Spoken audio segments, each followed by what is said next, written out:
Good morning, everybody. Welcome back. We're excited to be with you again. Grateful that you've decided to join us and spend some time this Friday morning. And we have a number of updates for you in terms of the current situation that we're seeing with many of us, many states, all trying to figure out how do we do this reopening thing? How do we get back to some semblance of I won't say normal, but a structure, a routine that phases us out of being in lockdown, in shelter in place. And it's really confusing, I must admit. It's just like this sense of, we've kind of gotten some degree of familiarity and we've gotten accustomed to this strange new life that we've been, you know, required to lead for a variety of needs.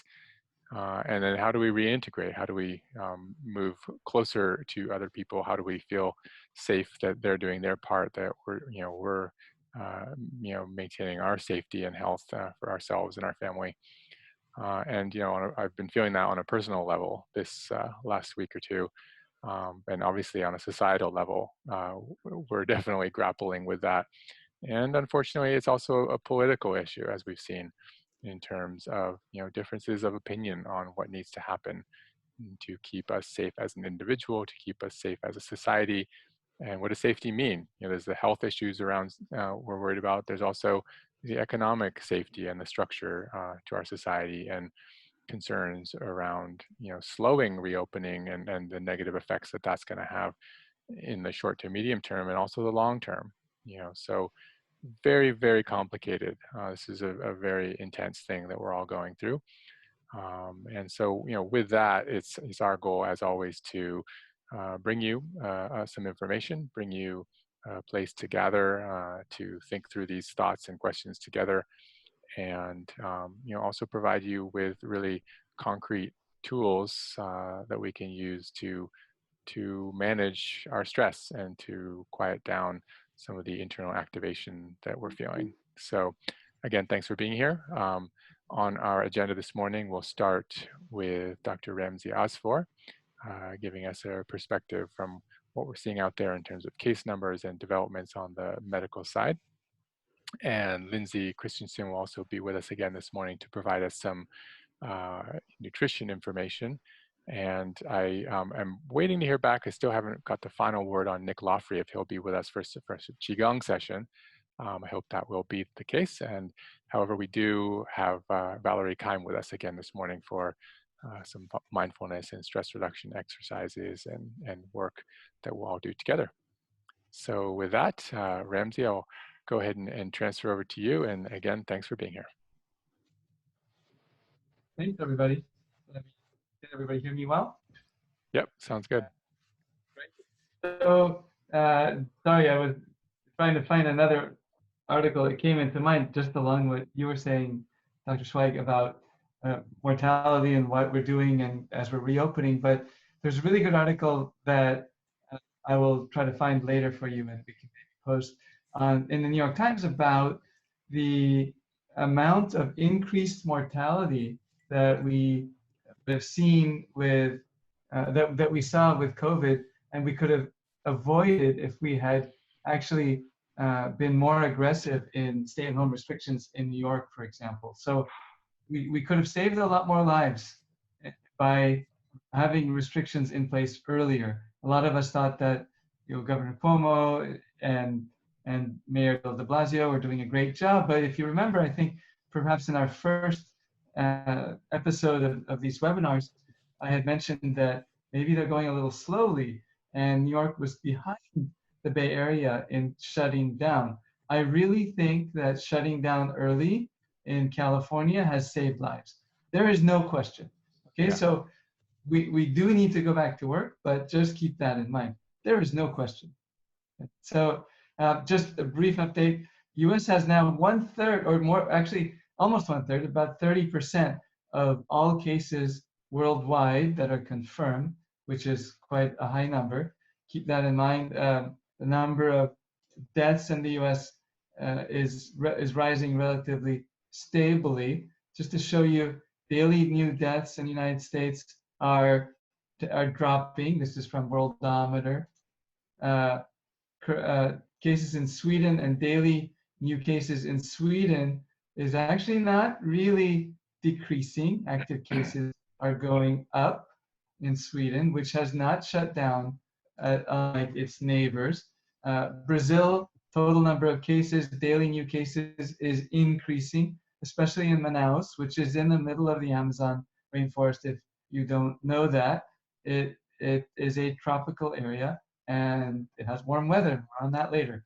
The South Africa continuing to climb. New deaths in South Africa climbing. They are entering winter. I used to live in South Africa. It gets really cold. Actually, one of the coldest times I've had was a winter in South Africa. So it wasn't colder than New York in winter, but I felt less prepared and less well insulated. So a little more about Manaus.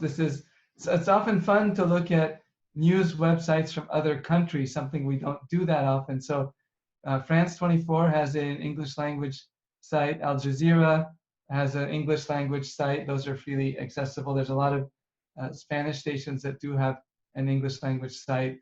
France 24 is available in Spanish, French, Arabic, English.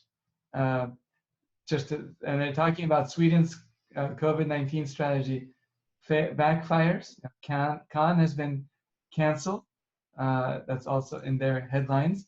Just looking at this slide, I think I have it in bigger here. After COVID, this is on the French side. They don't have the same scenario, but China has had a lot of workers off. Chômage means laid off workers, and fear of instability. They're moving to be more aggressive. Sub-Saharan Africa, wars or battles against stigmatization of the sick and suffering. So take responsibility. This is in Nairobi, a mural somebody painted. Take responsibility. Fight against COVID-19 as a community. 1 meter, so that's 3 feet, not necessarily 6 feet, right? And wash your hands. So lots of places all over the world are being infected and affected. So remind you that you can always look on the WHO's website for more interesting information. There's a lot here just to show you what they do, country level coordination, planning, and monitoring. They directly support health departments or ministries of health, as most countries call them, all over the world. So that's an important function, despite what our fearless leader, Mr. Trump, has to say. So a new study just out in the Lancet shows that hydroxychloroquine may actually harm patients. So look at what Trump has been saying on hydroxychloroquine. You might have heard this week he's taking it. In this study in the Lancet, which was just published, the findings were unable to confirm a benefit of hydroxychloroquine or chloroquine when used alone or with a macrolide, meaning azithromycin or the active ingredient of a Z-Pak, or on in-hospital outcomes for COVID-19. Each of these drug regimens was associated with decreased survival and increased heart rhythm abnormalities. Okay, decreased survival. This is a retrospective study, but it's a lot of patients. Look at this, 96,000 patients. Should you take hydroxychloroquine? No, only if you're in a study. Okay, keep that in mind. I don't care what the president is doing. I deeply care what's happening to our country, but I would not take hydroxychloroquine. The studies on prophylaxis are hopefully coming out soon as a preventative, but again, I would not do that. And our guidance and thought processes have changed. I admit I was thinking it would be a great remedy at first, but was still trying to be cautious. I became more cautious, and now I'm frankly unconvinced. So I probably wouldn't give it to a hospitalized patient. I would not give it to any patient outside of a clinical trial at this point. So the stock market went up 900 points because of 8 people who received a phase 1 study dose of Moderna's vaccine. Okay, 8 people, 8 healthy volunteers. stock market up 900 points. Everybody's jittery. We all want a cure. Maybe it's coming. There's another group in China who have a vaccine. Maybe that's coming. Maybe that's going to be helpful. We have yet to see. But we can be hopeful that there will be a vaccine. The question is, will people take it? I was on a state board of education call because I'm helping some schools return to work or return to school, and it was on Facebook Live, and there were so many comments. I'm not sending my kids. I'm not giving them a vaccine. People are very emotional now. So let's have some science to guide us. Unfortunately, we're not going to have great safety data, long-term safety data on the vaccine that we start to use in the next 12 months. So we need years for that data. This is, a lot of people are talking about, will hot weather kill the coronavirus? So this is the forecast so below the line here, infections fall. Above the line, infections grow. So this is for several major US cities without any intervention, right? Each infection gives you 2 or 3 new infections. That's called the R0 value. So even the most favorable weather conditions don't slow the spread of the virus enough without interventions. Here's the same forecast, but with human interventions in place, curbing transmissions by 40%. Look, 40% only in the hottest parts of the country does that actually decrease the infection rate. So that's not a huge decrease, right? Weather helps push it down, but not by a lot. Looking here in the summer, June, July, August. And then if every state pushes to decrease transmission by 60%, some states which are not doing that, right? The entire country will see a reprieve during the summer. But in most places, even that level will allow infections to rise again in the fall and winter. Okay, but that's 60%. Can we do that? I don't know. What are our beaches going to look like this weekend nationwide? That'll be your answer, if we're going to do it or not. Quickly, there's a lot of questions, and I'm going to go into details on this in a minute. A lot of questions on, touching surfaces, what's going on. This is, by the way, if you're all interested, there's a website called medcram.com. They put out really great videos and often give me some ideas. And I saw this on their site today. So they're looking at investigation and analysis of re-positive, they call them, cases that initially tested positive, were treated or recovered, and then came back positive again. And I want to point you to, it's a very interesting study. They did contact investigations and all of that. They basically found that viral isolation cell culture, I'm going to try to make that larger. Viral isolation cell culture was negative for 2 of the early cases. And in all re-positive cases and newly confirmed cases, neutralizing production was found in the first serum. But there were also somewhere in here that, these are findings from contacts of re-positive cases. They traced the contacts. They did a really good job. They also looked at viral culture for the re-positive cases, and it says that they were not able to reculture the virus at all. That means that that virus that they were detecting was probably not real, or not, the genetic material was real, but the infection was not present. I want to show you CDC's take, and they have unpublished data. But if you look at this line 2, at this time, replication-competent virus has not been successfully cultured more than 9 days after onset of illness. The statistically estimated likelihood of recovering replication-competent, that means virus that can cause infection in somebody else, approaches 0 by 10 days from these CDC unpublished data.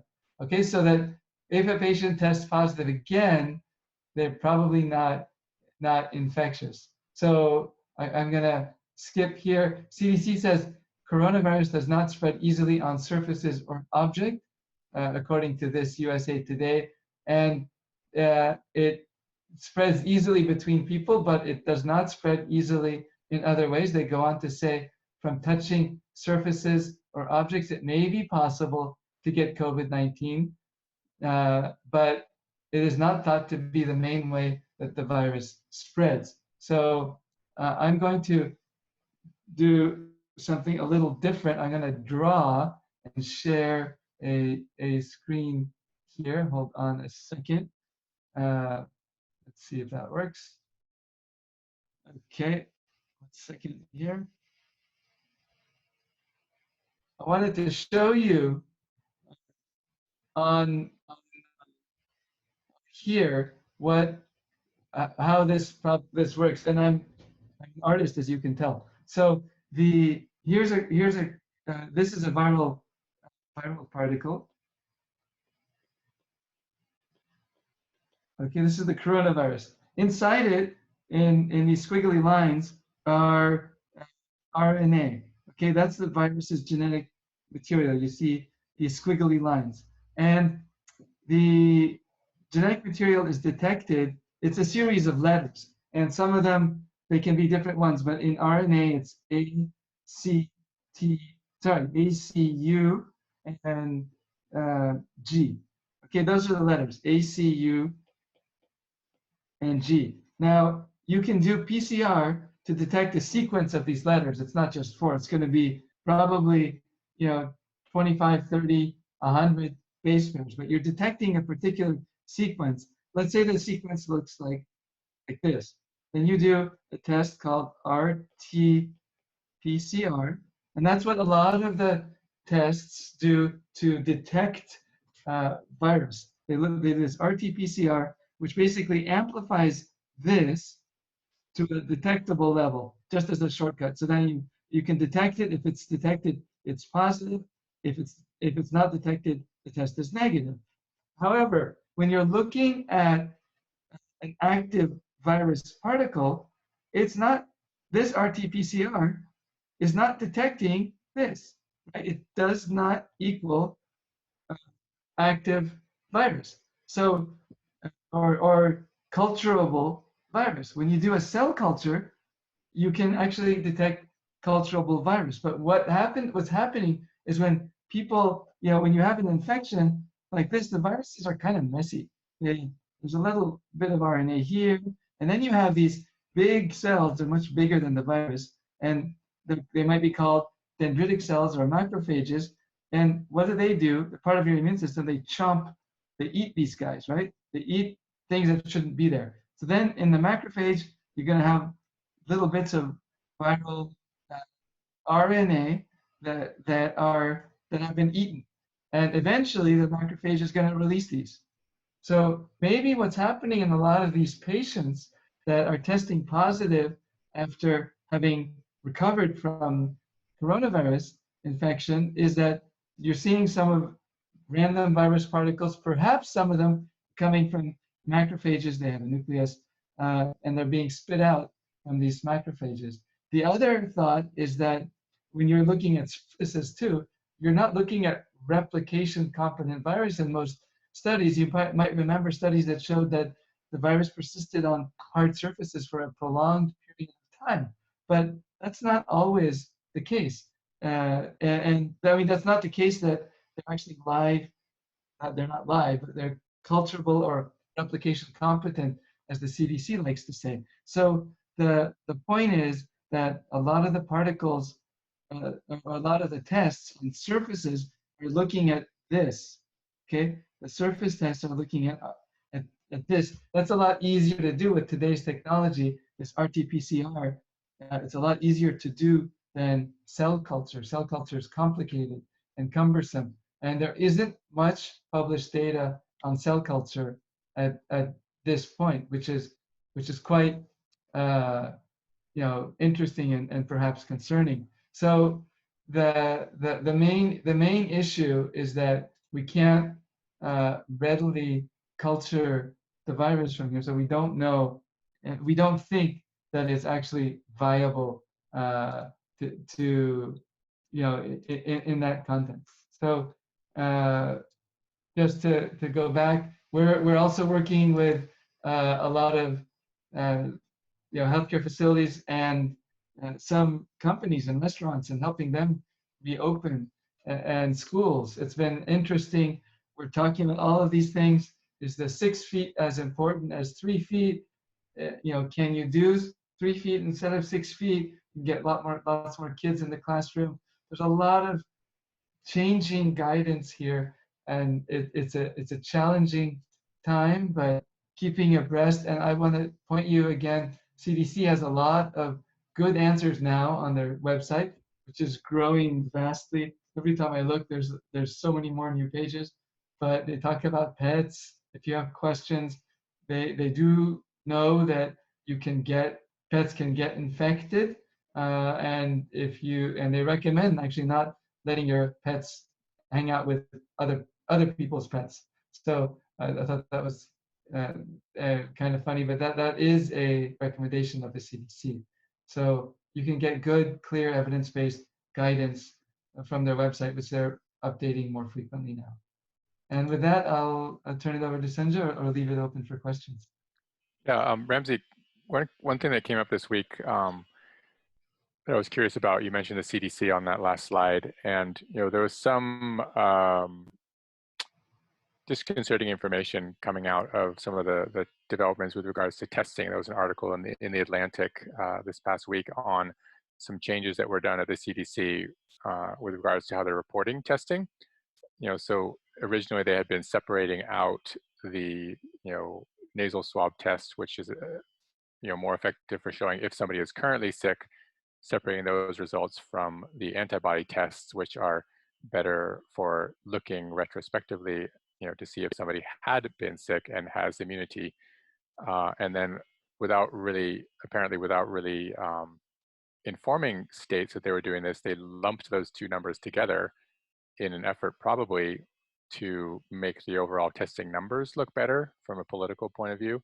However, there's concern that that has made the data basically unusable and is going to hamper efforts to therefore track the trajectory in these different states. Did you see that, and thoughts on that?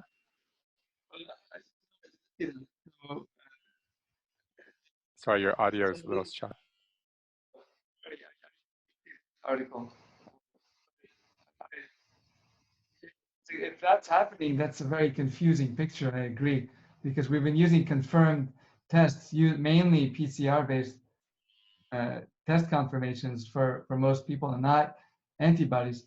And we've been separating prevalence from the antibody tests to active infection from the PCR tests.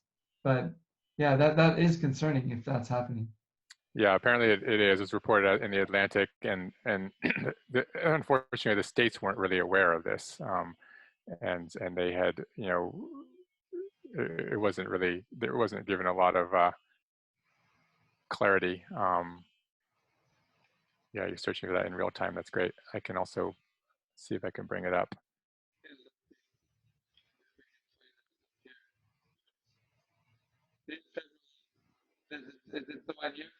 The next one down, misreporting. Yeah. Sorry, your audio is a little choppy, Ramsey.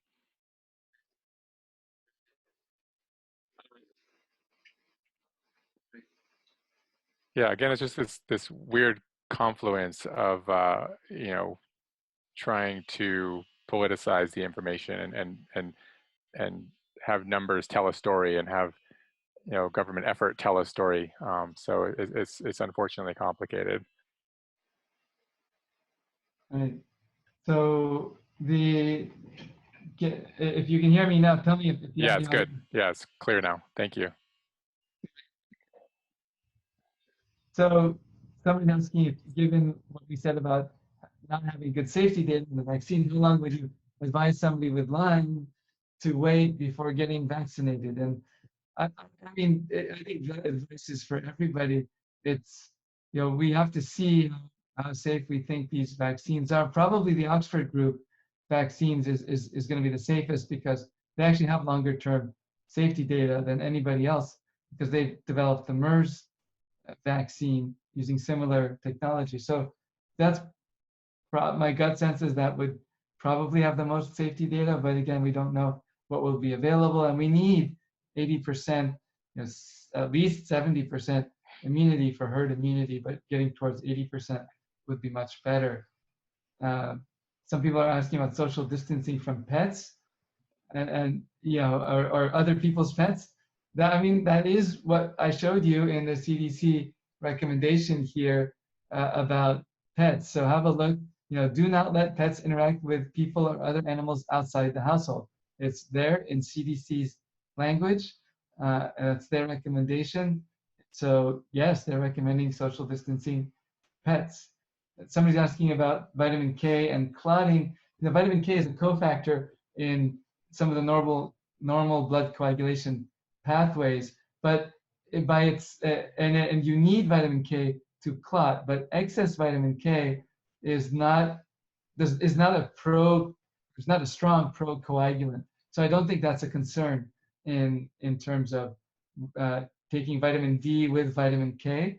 I do recommend vitamin D and K. This weekend I'm going to be working in hospitals that have had outbreaks of COVID and be seeing plenty of COVID patients. I'm taking, I won't be outside in the beautiful weather, so I'll be taking 4,000 units of vitamin D during those times. And normally I'm just taking 2,000 a day, unless I can get some significant sun time, which I haven't been doing. Just that's what my practice has been. Yeah, I definitely agree with that, Ramsey. The vitamin K, there's some interesting research showing that if you have low vitamin K or depleted vitamin K status, that you're higher risk for COVID. And so, and like Ramsey said, the vitamin K is a key factor for clotting, for the process in order to make clotting happen. But you're not necessarily going to be extra hypercoagulable if you are taking that vitamin K. So we do recommend not excess doses, but reasonable doses, either through diet, leafy greens, etc., and or taking that in a combo supplement with the vitamin D, potentially helpful.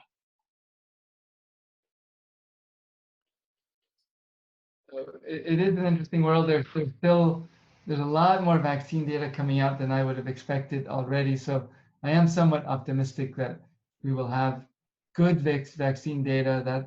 That's a big take home from this week, in my opinion, as well as more data about surfaces and more data about hydroxychloroquine. Don't do it. But that's it. Great.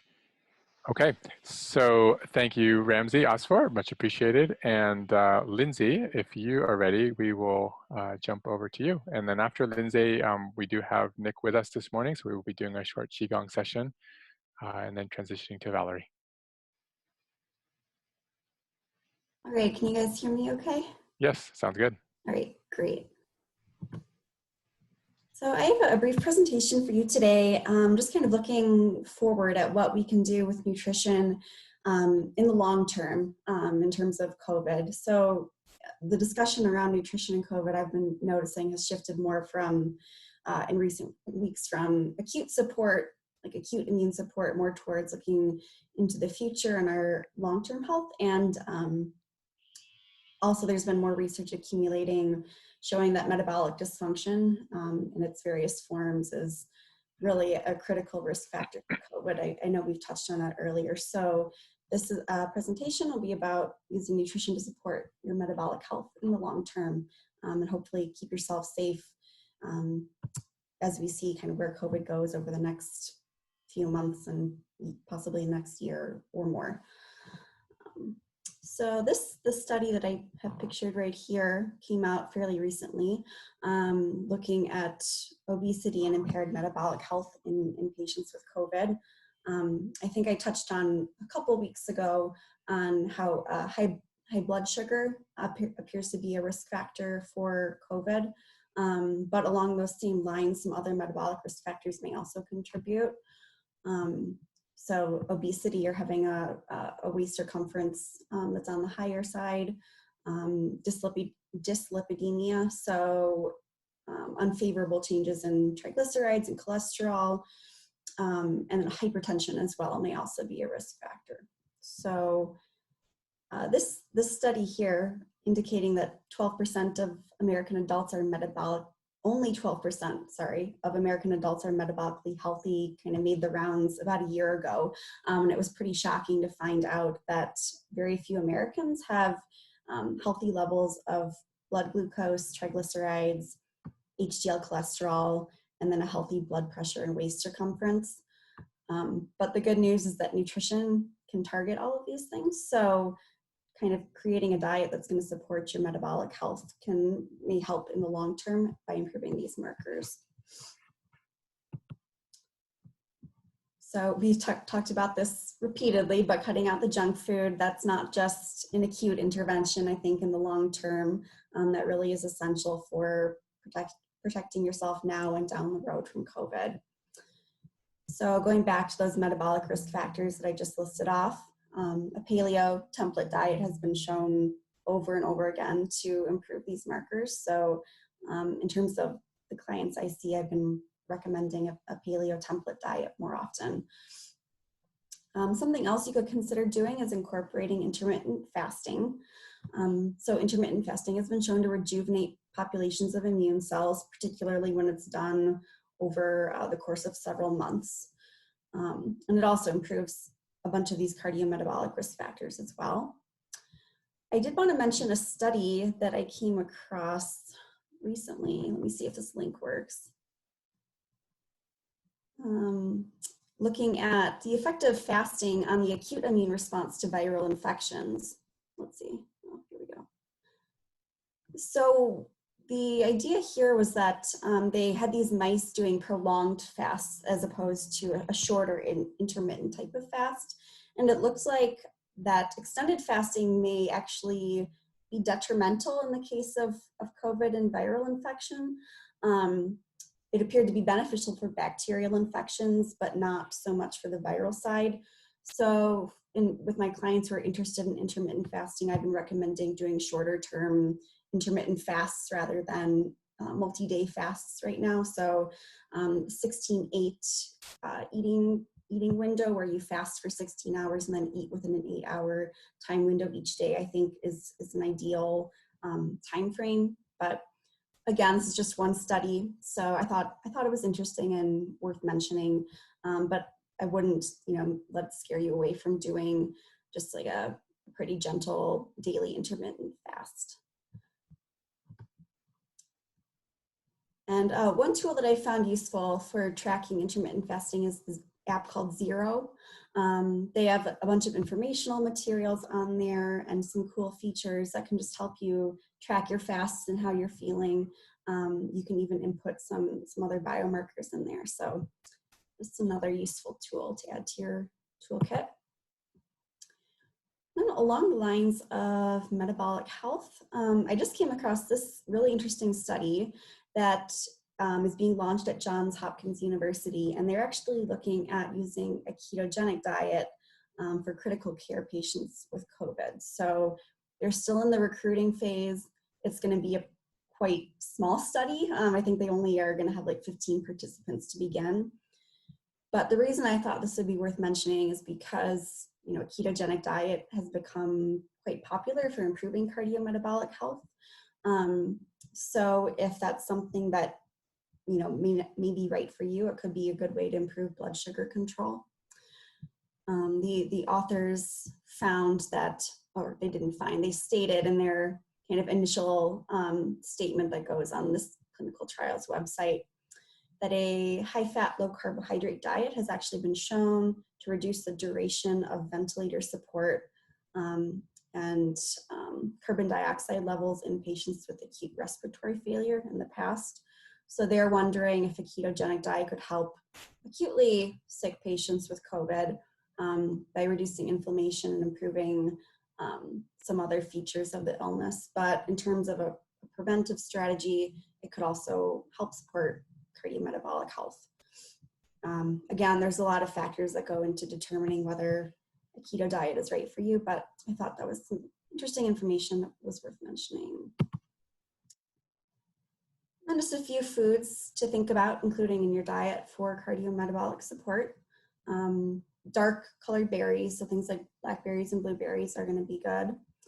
Wild-caught seafood contains the omega-3 fatty acids, DHA and EPA, which have been found to support cardiometabolic health, and also astaxanthin, which is a carotenoid nutrient, kind of similar to beta-carotene that's found in vegetables, but astaxanthin is found in things like wild-caught salmon, some crustaceans like crab and lobster and shrimp. Sulforaphane is a phytochemical found in cruciferous vegetables. It's particularly high in broccoli sprouts, and that's actually been shown to have some cardiometabolic benefits as well. And then nuts, like especially walnuts, and fermented full-fat dairy products, if you tolerate them, are also associated with improved cardiometabolic health. So basically, these are all tenets of an anti-inflammatory and a paleo or ancestral template diet, but just I thought it would be worthwhile mentioning a few of these specific foods. There we go. That's all I have for you today. Wonderful. Thank you, Lindsay. A couple of wrap-up questions before we switch over to my friend Nick Loffrey for some Qigong. Vitamin K, a couple of questions on that. So, optimal dosing on that, I would keep it below about 50 micrograms. And if you are taking a medicine like aspirin, it should be fine to take them together. So hopefully that helps.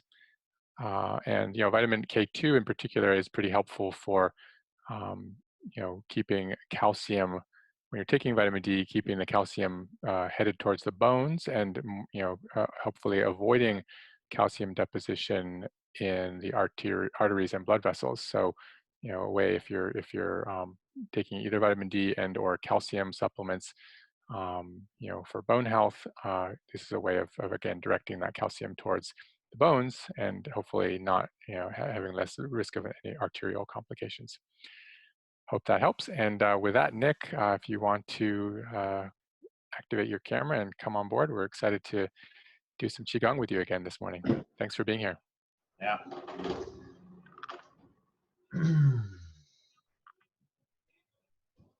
So for Qigong, you just need a little bit of space to stand. You can technically do it seated, but it is preferable standing.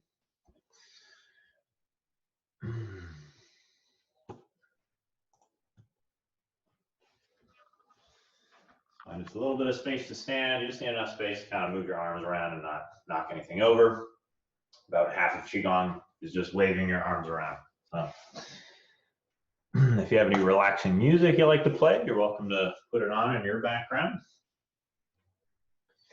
And we're going to find our Qigong stance. Basically, our feet are under our shoulders, shoulder width feet, toes are pointed straight forward, and our knees are a little soft.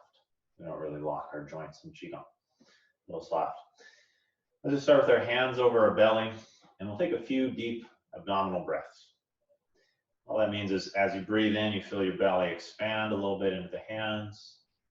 As you breathe out, the belly relaxes back in towards the spine. There's a few breaths like this. It's long, slow, and deep. And connected to our breath.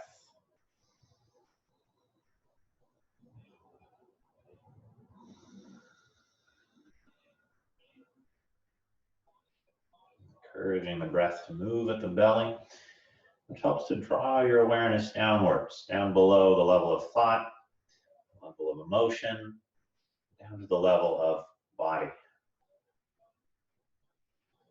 Let's say 2 more deep breaths here. Just getting centered.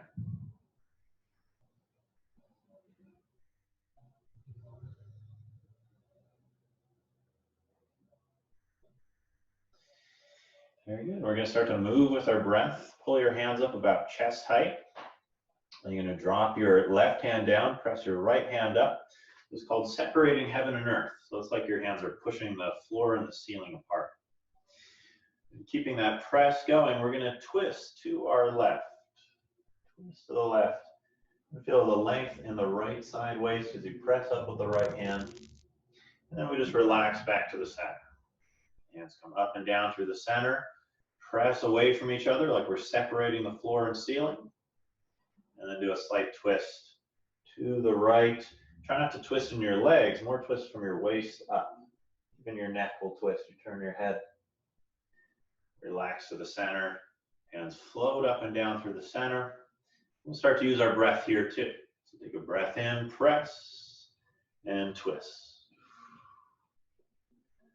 Breath out, come through the center. Use your inhale to press, separate heaven and earth, and maybe even a little breath hold as we twist. Exhale back to the center. Let's do one more each side. Inhale, press, and twist. Exhale, center. Last time. Inhale, press, and twist. Good, to the center. We're going to change this. So same beginning, we're going to press the hands away from each other. And this time we're going to lean over to the left. Your right hand is up, pressing. You lean to the left and look for a stretch here in your waist. Come to the center. Hands go up and down through the center. Press away. And then lean to the right. Look for the stretch here. To the center. We exhale. And then use the inhale. Feel that inhale. Expand your ribs. Expand your waist. Exhale through the center. Inhale, expand. Exhale, center. Let's do one more each side. Nice, deep, full breaths. Using that breath and movement to both calm and energize. Same time. You're going to come down and relax. Good. We'll do one called the anchor floats to the bottom of the seafloor. So this one's a forward fold. We're going to round our spine, starting from the top down to the bottom. We're going to imagine our hands are like heavy anchors. I'm just turning to the side so you can see. You don't have to turn to the side. Now our anchors are going to slowly drop, and it's going to pull us downwards. But we're going to start with our head. Just let the chin drop, let the neck round at the top. And then once the neck can't round anymore, the hands start to drop down like an anchor is going down to the bottom of the seat. You let your spine start to round. You let your hips bend, your knees bend. Those hands just slowly go down until they're just above the floor. Just pause here for a deep breath. Let your spine decompress. And then we're slowly going to pull the anchors back up by tucking the tailbone under, tucking the hips under, and stacking the spine from bottom to top now. We stack the low spine, mid spine, upper spine, and neck. Okay, shake that out. Let's do a quick stretch to open the neck. We're going to bring our palms together behind our back. Bring our hands up as high as we can. It might be down by your tailbone, might be up at your low back. As high as you can reach, keeping the palms together. And I'm just going to circle the head. Circle the head. And look for a stretch to move gently around your neck. We can link our breath here too. Exhaling as the head rolls down to the chest. Inhale as we roll up and back. Just be careful not to pinch in your neck, especially over the top here. Try not to let your head fall back too much. Let's switch directions. Inhaling up. Exhaling down. Just look for this gentle stretch moving around the neck, through the shoulders.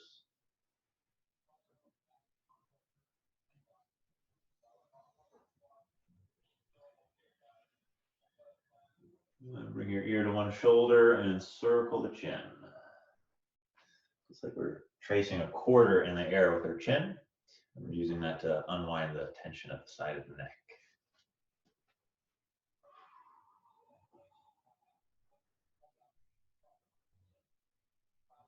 Good. Go to the other side. Find the stretch first. And then give the chin a little circle. And just unwind that tension.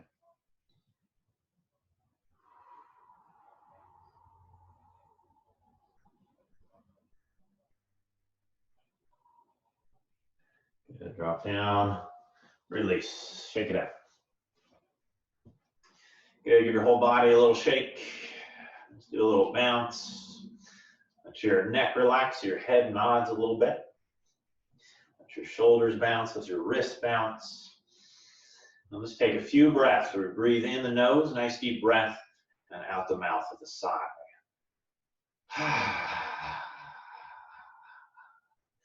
Use that breath and that shaking to really just release old patterns, release whatever's stuck physically, emotionally, mentally.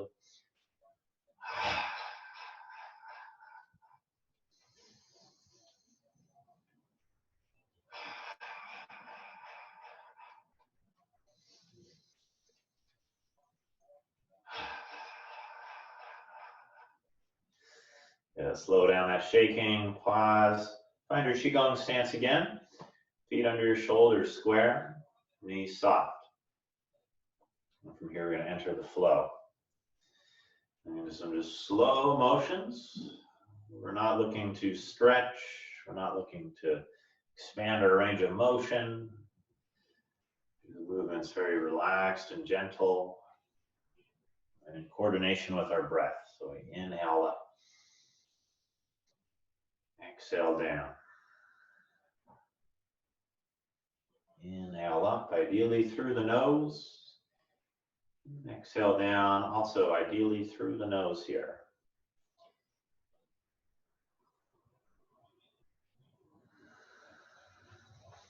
The hands come up. It's like they're pulled up by a string at the wrist, like a puppet. When you come down, you relax the elbow, relax the wrist. Come up like you're pulled up at this wrist. Relax the elbow to drop. Feel how that slow movement with slow breath. Just notice the effect that has on your mind, your energy. It's helping us to become more present,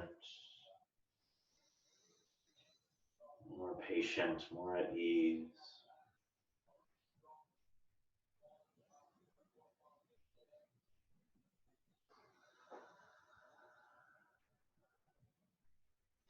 And we'll bring the hands up, turn the palms towards your chest.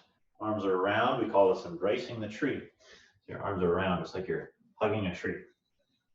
Knees again are a little soft. We're going to go from here into the cow gazes at the moon. So here we're going to turn to our right, just from our waist. Just the waist turn, so try not to twist your legs. Keep the legs stable. Turn our waist a little to the right. And the hands are going to turn away from the face. And the arms are still rounded. Still round, just now with the palms turned out. We come back to the center, palms turn towards the chest. And we turn our waist to the left as the palms turn away from the face. The arms stay round. Back in, palms turn towards your chest. Turn out, palms turn away from you. Back to the center. Let's use our breath. We exhale here. Inhale, gentle turn, and turn the palms. And exhale, relax back to the center. Relax your shoulders. Inhale, turn the palms away from you, turn to your right. Exhale, relax to the center. One more time. Inhale, turn. Don't turn too much. Again, we're not trying to expand our range of motion. We want this to be very relaxed and soft.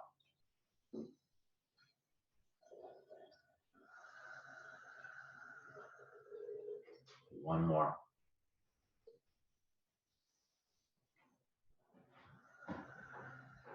Come to the center. Drop your hands so they're just in front of your belly. We're going to pull up. This one's called pulling up the earth. We spiral the hands towards the sky and circle out to the sides. Inhale, drawing up. And exhale, out and down. Pulling up the earth, you can imagine you pull up some quality from the earth that surrounds you in a field. Any quality really that you would attribute to the earth, maybe presence, maybe stability.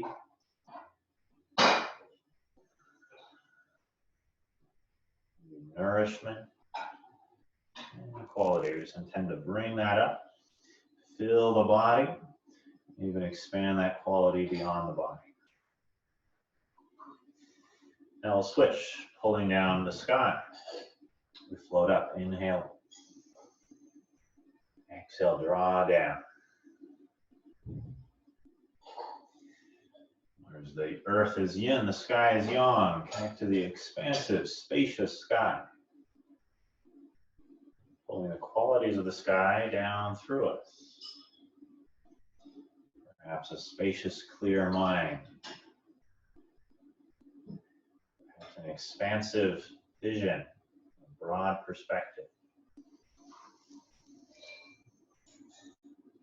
Draw that down from the sky. One more time. Bring the hands down over your lower abdomen. Just below the navel, we fold the hands over the belly. Step the feet in pretty close together, as close as your knees allow. It's called bamboo in the wind. So we have this narrow stance like bamboo. And we actually let ourselves relax so much that we rock and sway. Scan your body, notice where you can relax. Do long, soothing breaths.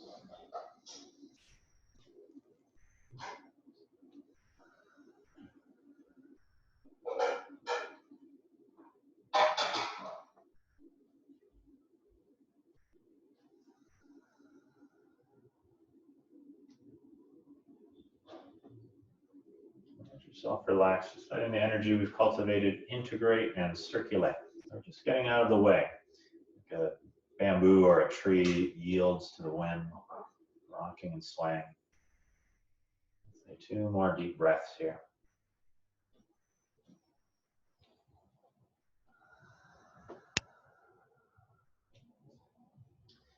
And step it out. Closing our practice by circling our belly. Take a couple deep belly breaths as we gather the chi, the life energy that we've cultivated and stored at this area called the dantian, the field of the elixir of life. Okay, center that below your navel. Take a deep breath in. You can release with a sigh. Very good. Feel free to move your joints.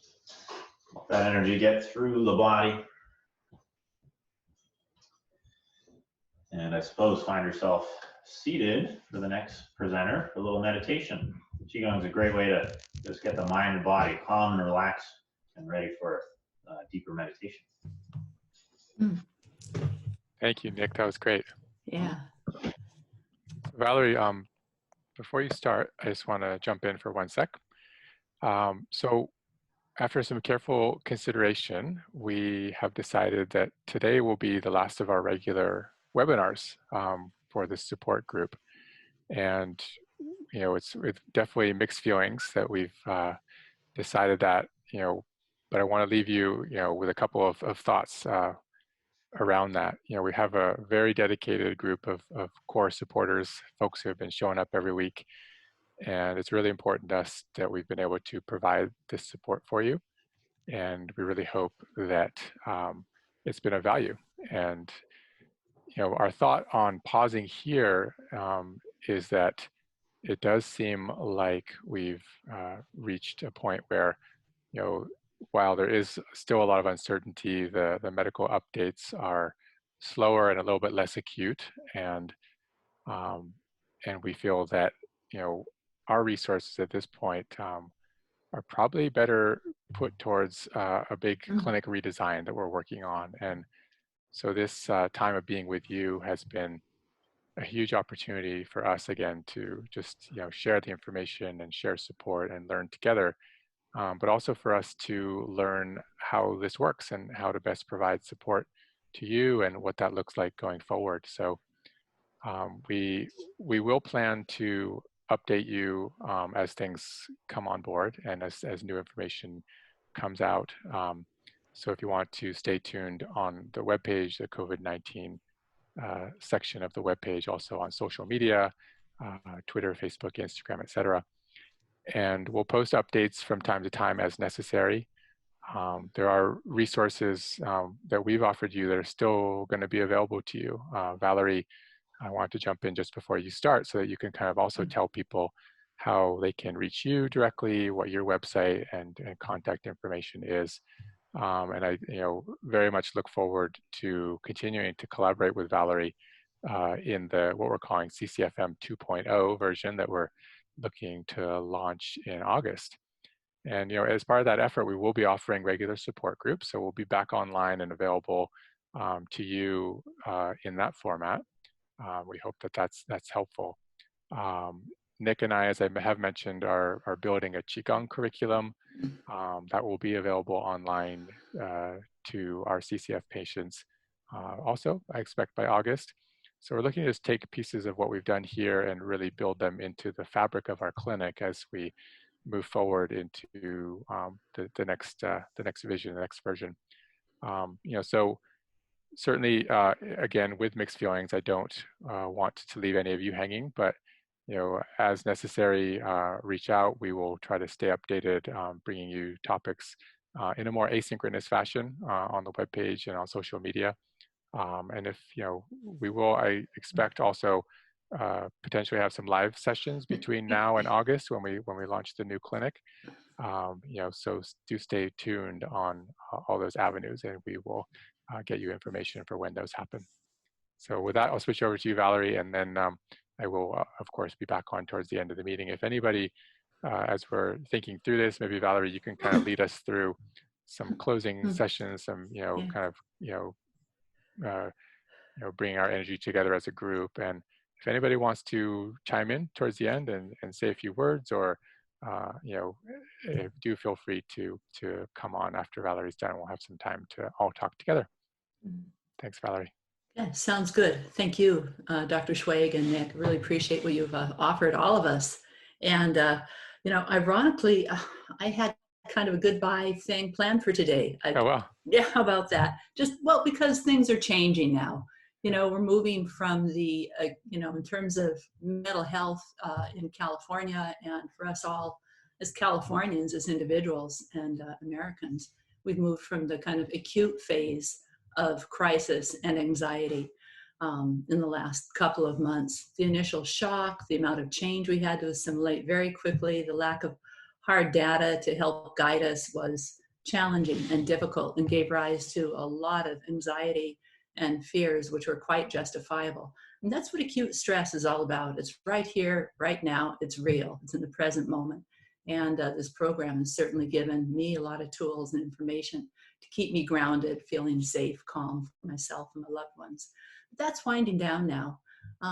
However, in acute phase, I guess the way to think of it, it has to do with keep on keeping on, just putting one foot in front of the other every day, kind of pushing aside your larger fears and bigger stressors and just dealing with what's in front of you. And we've all done so well, with that California is considering, the phases of opening up, carrying on.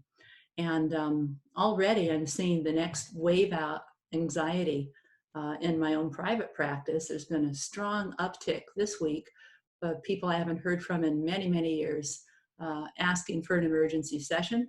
And certainly the people I'm currently working with, the same thing. And it's really interesting. I think there's a couple of reasons for that I just want to mention in case you've been experiencing the same thing, or perhaps somebody who's also going through what I'm about to describe. It's normal, and there's information I want to give you and some resources so you can reach out, get the support you might need moving forward. First is, psychologically and physically, we've all been cocooned. It's been difficult, it's been challenging. Our most primal wiring is to connect with other people and to touch and to make eye contact. That's what gives us optimal mental and physical health. That's been difficult, but at the same time, being cocooned has been safe, especially during a crisis. And some of our normal stressors have disappeared while we had other larger stressors to deal with. But now we're moving out of our cocoons and into a world that is different and new and changed for all time. And that's got its own challenges. So just transitioning from the boredom of cocoon out into the world again by itself is stressful, because it's not the same world we left when we started quarantining, not by a long shot. And we have to now psychologically integrate what that means for us. I think another thing I've seen coming up a lot is this fear of people. We've been alone, and we know that equal safety for us. For example, a lot of essential workers have been in an office or building very much on their own. Are concerned about their coworkers coming back. Are they going to be as safe as I am? Are they going to practice the right protocols? Are they going to wear their masks and stay away from me? And likewise, I'm hearing from people who are preparing to go back to work and back out in public more, and they're fearful too. What's this going to mean? How can I trust my fellow human being, my fellow citizen, my neighbor, my community to help to keep me safe and follow those guidelines? So we have an ever-expanding social experiment in front of us that's going to have a lot of impact on our resilience and our ability to integrate stress and keep ourselves moving forward, you know? And that's normal. It's to be expected. The third wave I want to talk about, and this is just me making predictions, which of course are not always going to be accurate, but I think because we've been in a prolonged crisis state for months now, it hasn't been post-traumatic stress. This is not PTSD. Post implies later on, after the fact. And my sense is that as life becomes safer and we become more mobile, we're going to have ups and downs as the curve goes up and down with our stress, our anxiety, our fears, our depression, what we deal with. And that's normal. We know how to handle that. But I just want to put this out there for now. My sense is after we have national herd immunity and a global vaccine, we can all finally take that single deep breath and go, oh, it's over, I'm safe now. That's when I expect the symptoms of PTSD to begin to bubble up. Now, because you've been listening to this program, I doubt very much that you will be a part of that group that develops PTSD from what we've been through. But you might know of others, your friends and family, who haven't learned the skills that Nick and I and the doctors here have been so good to share with us. They may have that. And you know what the number one sign of potential PTSD is that I hear whenever people pick up the phone and call me? It's, I think I'm going crazy. I just can't explain it. I don't know why I'm doing what I'm doing. You may get flashbacks. You may start having nightmares. In the future, friends and family of yours may start shaking or crying or having outbursts of anger that are utterly inexplicable and out of context. Those are the signs and symptoms that you need to do a little more rebalancing with Nick, with guided imagery, to reset your nervous system. This is only after the spread is past that these symptoms may develop. They're not going to develop for everybody, but if you notice that, I just want to put that out there right now. You can be a real resource in your community. So what we're going to do today is a final send-off from our inner advisor. For those of you who've been with us from the beginning, you know that the inner advisor is a symbolic aspect from your unconscious mind that's very loving, very wise, has your best interests at heart, and most important, knows the big plan, knows the picture of your life. It's a part of ourselves that gets suppressed and repressed and relegated to the unconscious, developmentally fairly early in life. From 2 to 7, it gets whittled down quite a bit. So we're going to tap into that today, and it's going to be a combination of course, mindfulness, relaxation, meeting with your inner advisor, and asking your inner advisor how to best navigate the coming changes as we reopen up more and more and join our fellow human beings out in society again. So that's what we're going to do.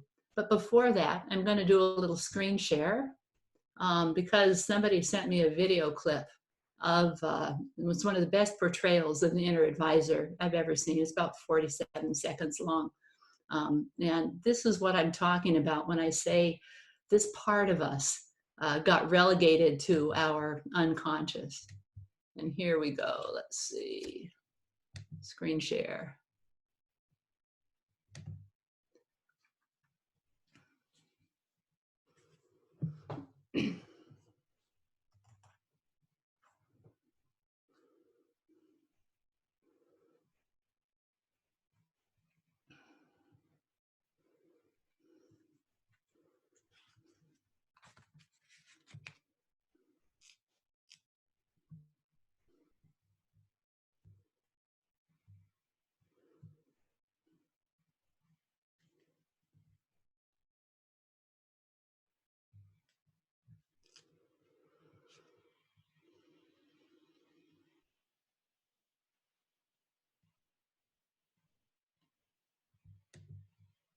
Okay, thanks for watching that. We all used to be like that, and we That is still so are. cute. Oh my goodness. That's, I know, that's cuteness factor to the max, you know. But that's how we connect. That's our most primal instinct, is to be like that. And we can certainly develop a relationship to that part of ourselves within ourselves, so it can shine out more through our connections and also guide us in how to best keep that energy moving forward as we reopen into the world again, a new world, a brand new world, you know. So thanks for watching that. So now we're going to settle in and have an opportunity to connect with our inner advisor. Loving, kind, incredibly smart and wise. It's a part of our unconscious that has our best interest at heart. It can be a critter, some kind of animal. It can also be a figure, a beloved figure, a spiritual figure. It's some kind of real-time living being from the past, or perhaps our present or the future. So take a minute now to settle in, as always. You know, uncross your legs and ankles. Make sure there's nothing on your lap. Make sure your cell phone's turned off and your hands and mouth can relax completely. No gum or mints, if that's possible. No pets in the room. You know, because one thing I do know is cats especially love to jump on people's laps when they're doing deep mindful relaxation, because they love the energy and the relaxation themselves. So you don't want to be startled by that. And as ever, take a minute to start with that deep diaphragmatic breathing that you all are so good at this point. Breathing in as steadily and slowly as is comfortable for you. In through the nose, out through the mouth, like you're blowing candles out from maybe 2-4 feet away. And just switch from, use this breath to help you switch from thinking to awareness. You can substitute physical awareness of your sensorium for thoughts and thinking. And this automatically slows us down. So we continue to breathe slowly, steadily, eyes closed. You know, this is our signal breath that we're going from our outer world to our inner world, from our outer healing resources to our inner healing resources. And notice how your mind gets more clear as you focus on your ribs and lungs, gently expanding and releasing. Notice how your mind gets more calm and alert and focused as you notice your belly gently sucking in air, rolling out and gently deflating. And don't worry at all if you're doing it right or wrong. Just allow your body's own natural way of discovering this and moving through this to be exactly what's right for you for now. And as you do this, you're going to notice that your hands feel perhaps a bit more warm and heavy. You're going to put your sensory awareness Again, the substitute for thinking and racing thoughts. Put it into your hands. Just feel your fingertips and fingers, the palms. Wherever you've left them is just fine. Just notice their warmth, their shape, their heaviness. That automatically, with a slow, deep breath of release, relaxes your body even more. And since we're curious, bring your curious nature down into your feet. Put your sensorium awareness into your soles of your feet, the balls of your feet, your toes. Notice how heavy and warm your heels are, and the tops of your feet just underneath your laces. So that part feels warm and heavy, as do your ankles. Almost as though your feet and hands are relaxing in a soothing, heavy, warm liquid, which feels so good and automatically triggers another slow, deep breath, which clears your mind even more. In fact, you feel your ankles and calves and shin bones releasing with every breath. So you breathe in life-giving oxygen and release through your knees, calves, feet,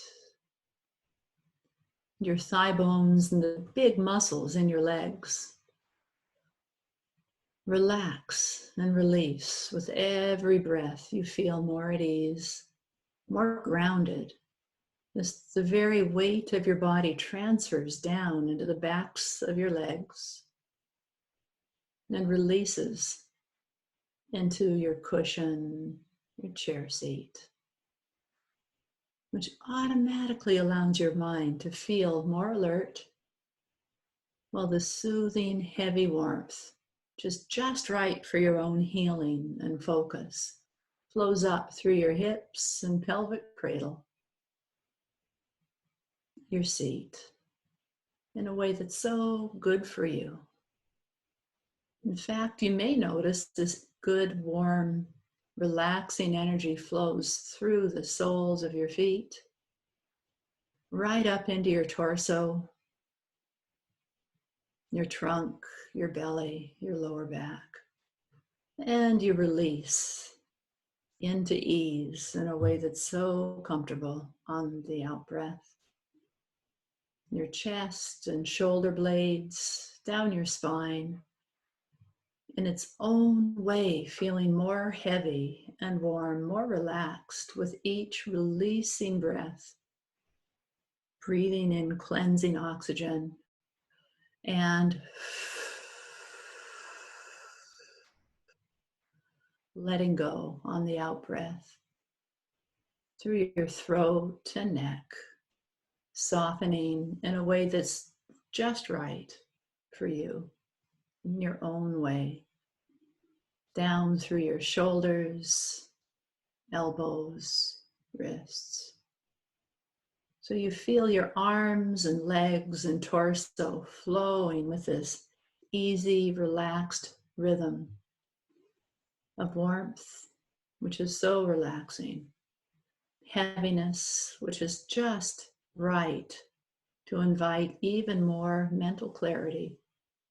As your body lets go in its own way, up through your jaw, all the tiny muscle groups around your mouth. Feels so good just to feel this luxurious, luscious energy flowing through your face and cheeks, and all the tiny muscle groups around your eyes, forehead, scalp. So as you take a few more slow, deep breaths of ease and peace, your awareness fully present now. Your mind is clear and sharp in a way that invites more ease with every breath you take. And allow this to continue to evolve in the background while you turn your attention to being in your favorite place. Just go there now, any place that's beautiful, and makes you feel good. And let it be perhaps the very first one, just like that, that comes up for you. And enjoy it. Notice what time of day it is. Just so good for you. And especially notice the weather, the perfect weather, which allows you to expand even more into understanding exactly why you chose this place. The ease, the happiness, your freedom and joy within. So look around at the beauty surrounding you. Take in the colors, the familiar sights, the dear familiar objects, which again allows you in your own way to relax and release with every breath. As more and more you're aware of why this is your favorite place and what it is you feel in this favorite place on the outside as you take it in, as you inhale it. You also feel it in within. You feel it inside every cell and fiber of your whole being. You feel that good, same energy circulating, spinning in every electron and particle within your skin. In fact, the good energy of your healing place becomes so palpable, so easy to notice, that you're aware there's somebody waiting patiently to meet you. Somebody who's loving and wise and has your very best interests at heart. Your inner advisor. And look around carefully and notice what the very first critter or figure is. Doesn't really matter. The very first one, just like that. That's there for you. And greet them. Perhaps you give them a small gift of appreciation and friendship. It could be the same inner advisor you met about a month ago. It could be a brand new one. Doesn't matter.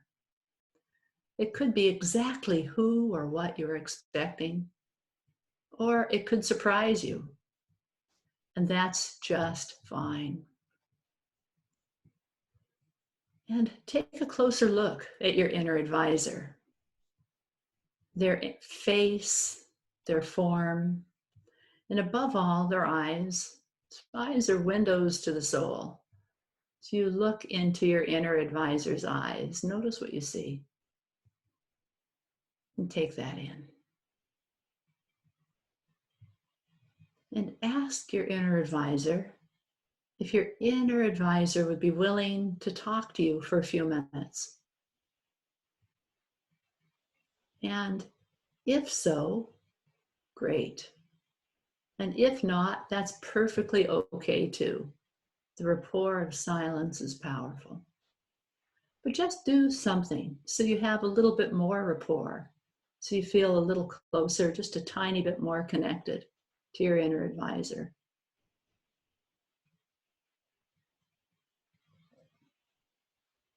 And when you're settled in, ask your inner advisor what perspective they have on the coming changes as we open up our society again. What's their impression of all this? And let it be the very first response that comes to mind. Whether or not it makes sense to you right now, just let it be the very first impression that you get. Could be verbal, it could be just an inner knowing, doesn't really matter.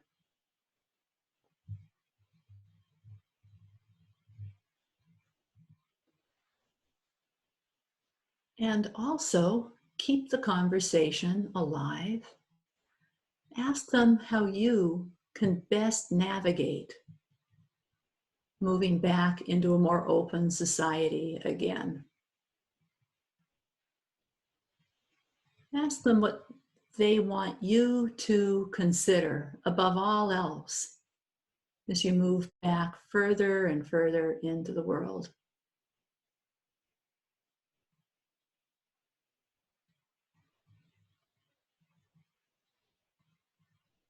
Could be a matter of safety protocol, what to do, who to see. It's really entirely up to you and what you most have been pondering about and wondering about. And go ahead right now, share your thoughts about opening up into the world again. Fully and freely, let your inner advisor know what this has been putting you through, what it means to you. And have a conversation, back and forth, question and answer. You'll have 1 minute of clock time, which will be the equivalent of a full hour dialogue with your inner advisor. And I'll let you know when that minute, that full hour is up. Starting right now.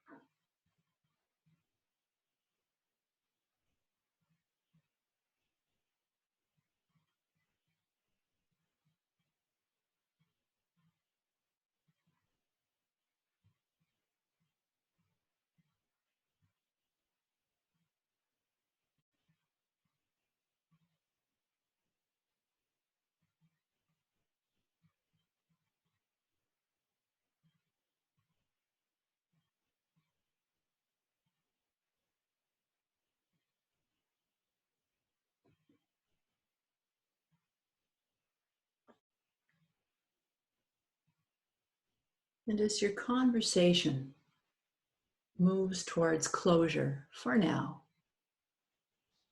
thank your inner advisor for showing up and helping you out. And don't worry one bit if you got what you expected or you got something entirely different. Just thank your inner advisor and know that this relationship can continue to build easily and automatically every time you tune in to your inner advisor. And perhaps you give your inner advisor a small gift of appreciation and thanks. And especially, you make a time to meet with your inner advisor. You've just had a great conversation, a great date. So you make a time to meet again, sometime in the next week or two, where mentally you'll simply summon your inner advisor. Maybe when you're going for a walk or doing your morning qigong, doesn't matter. Any time that's easy to remember, could be over morning coffee. Just make a date when you really will check in once again. And I can give you plenty of tips on how to do that later on.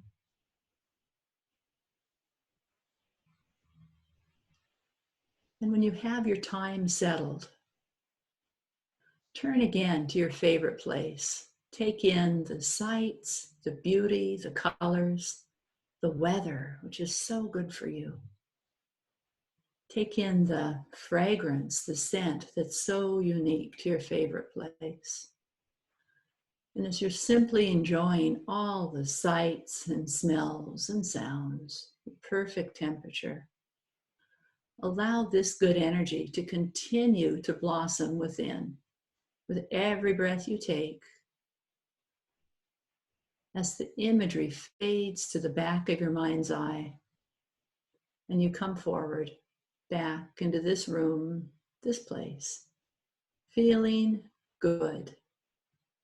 And take a moment as you move towards opening your eyes to jot down a few key points.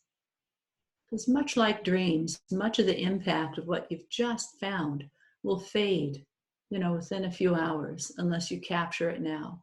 So take just a minute, just a few words on a sticky note or on your device is just fine. And after that, we can resume our conversation.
Wonderful. Thank you, Valerie.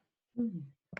And thank you, Valerie. Also, I see that you put your website and your email and also a very generous offer to meet with any of our patients Of course. for free for a short consult Mhm. for any help that that provides, and also to explore if there's opportunities to work together in the future.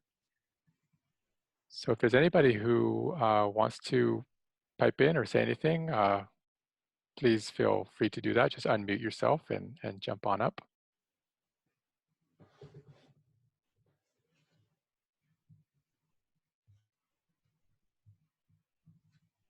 And feel free to interrupt me if you do want to do that. I'm just going to say a few words.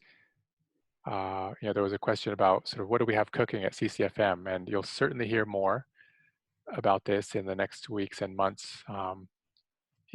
But basically, we're looking at this as an opportunity. This time as an opportunity to really build on dreams and visions that I've had and we've had since the start of the clinic. And we've always talked about this idea of healthcare. We provide care to a really unique set of people, to you, folks who frequently have been, struggling with complex chronic illnesses and have seen a bunch of different doctors across a bunch of different specialty centers and haven't gotten the information that you need, haven't gotten the direction that you need, and haven't gotten better. And so it's our passion to be the health detectives and to look as deeply and as broadly as we can, and to look for the root cause from a functional medicine point of view, and really focus on all the basic lifestyle pillars while we're doing all that deep dive. And with that, we find that we can find new directions and get results that have been elusive. And I've always been passionate about that the current model for chronic illness and for the care that we're offering is pretty broken. And we do our best to try to shift some of that, but still what we're doing is, very reactive, even though we're doing that deep dive. And it's also very episodic.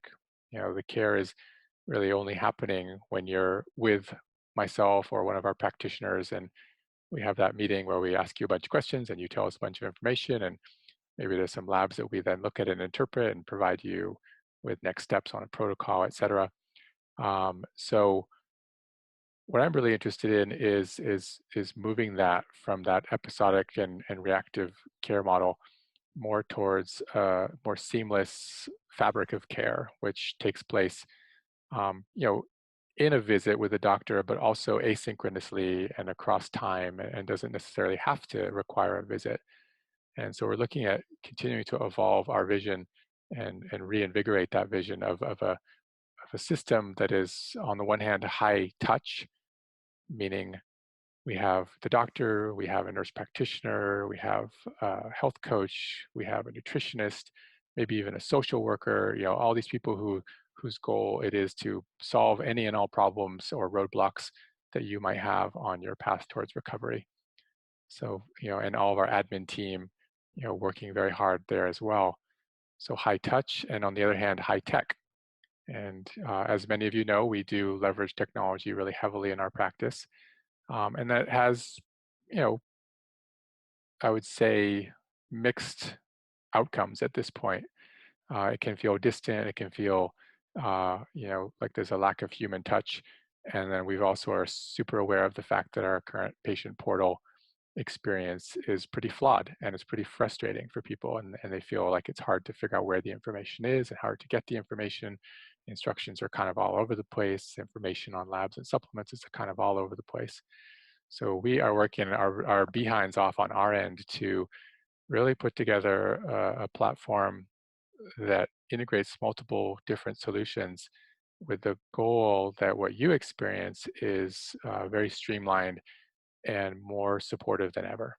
And that's always our vision and goal. And so, the idea really is that we want this to be very personalized, very insightful, collaborative. As always, we always, pride ourselves in wanting to work closely with you as a collaborator. It's not a top-down approach, but we also want to leverage this care team approach and this data-centric approach to, again, really kind of blow up how chronic illness is managed. So that's the short to medium description. We will be sending out more information in the weeks and months that come. We're working hard on the website redesign, on getting all these different systems stitched together. And I'm really excited. I feel like, we had a lot of this sort of in the works, and then coronavirus really pushed us to really think about, how we can really, provide, again, that level of service and support from a virtual point of view, and have it really feel like we're all in very close and immediate contact with each other. So I hope that helps. We are moving forward and passionate, as always, at bringing you the best possible care for your needs. So with that, Valerie, thank you so much from my heart for being with us, for providing all of your wisdom. I very much look forward to future opportunities for us to collaborate. We have always talked about it. This was a wonderful opportunity for us to dip our toe in the water and experience that. To Dr. Ramsey Osfor, thank you so much for all of your knowledge and time spent. And same for Lindsay, really appreciate all the work you've done. To my newer colleague and friend, Nick, thank you for the time you spent teaching us Qigong. Very, very excited about, launching our next program together as part of our next iteration on the clinic. And to all of our team here at CCFM who's worked hard to make these meetings happen and post all the recordings, etc.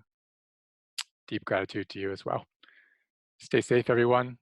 Please do reach out if you need anything, and we will be in touch soon. Take care.